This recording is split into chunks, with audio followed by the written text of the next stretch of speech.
بسم الله الرحمن الرحيم، والصلاة والسلام على رسول الكريم. ازيكم يا حبايبي؟ عاملين ايه؟ يا رب تكونوا بخير ان شاء الله.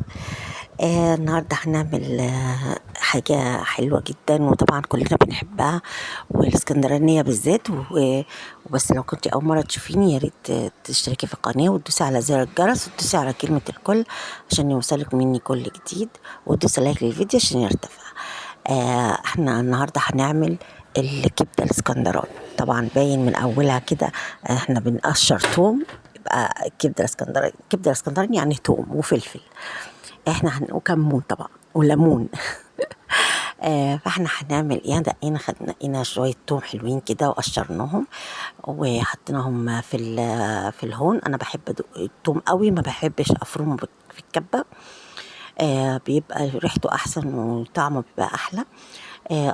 حطينا عليهم شويه ملح وكمون ودقيناهم شويه، وبعدين حطينا عليهم قطعنا فلفل. طبعا لو حار يكون احسن، طبعا هيبقى جميل، بس انا الولاد ما بياكلوش الحامي، فانا قطعت واحد وكان عندي واحد بس. لكن انت كل ما تكتري الفلفل طبعا بتبقى طعمها في منتهى الروعه. وبعدين جبت الكبده دي، كبده مجمده، هي مش مجمده قوي يعني، هي بتتباع اللي هي البرازيلي دي، بتبقى طعمها حلو جدا على فكره، بحب اجيبها قوي.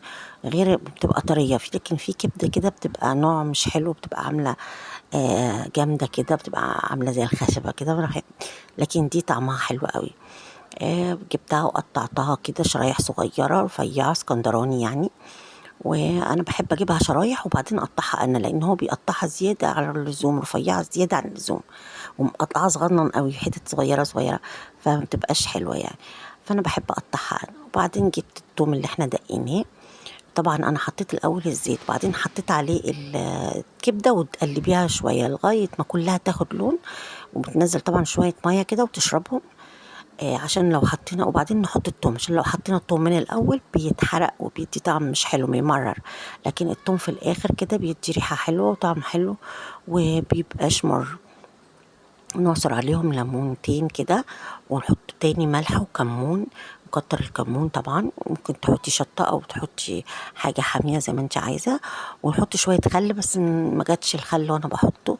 هنحط شوية خل عليهم ونقلبهم شوية كده على النار، مش قوي لانها عشان ما تنشفش وتبقى مجلدة.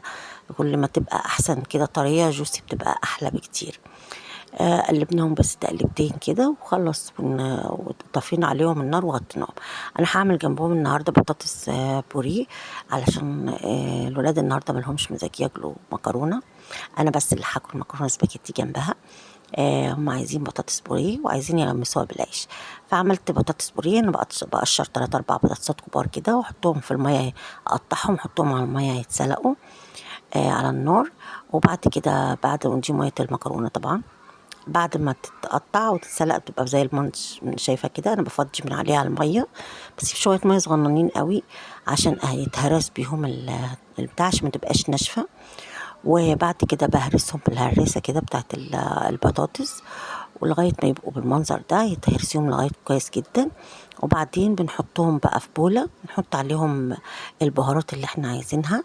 انا بحط توم باودر، وبحط بهارات فراخ، وطبعا بهارات البطاطس دي بتبقى بتنقلها في حته تانية خالص بجد.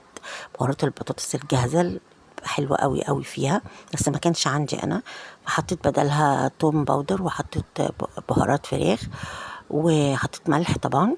ما بيحبوش ولاد، ما بيحبوش الفلفل الاسمر، ما حطيتش فلفل اسمر. احنا في الاول بنحط شويه زيت بقى، بعد ما نحطها في البوله كده بنحط شويه زيت بسيطه كده، يكون طبعا زيت من اللي هو ملوش طعم ولا ريحه، عشان بيبقى حلو. في بيحطوا حته سمنه، بس انا بفضل الزيت، وبعد عشان يفرفرها يعني. بعد كده حطينا اهو التوم البودر، وحطينا بهارات الفراخ، وبعد كده هنحط شوية ملح، وممكن تحطي طبعا شوية شطة، بتبقى طعمها حلو قوي وبتبقى حامية.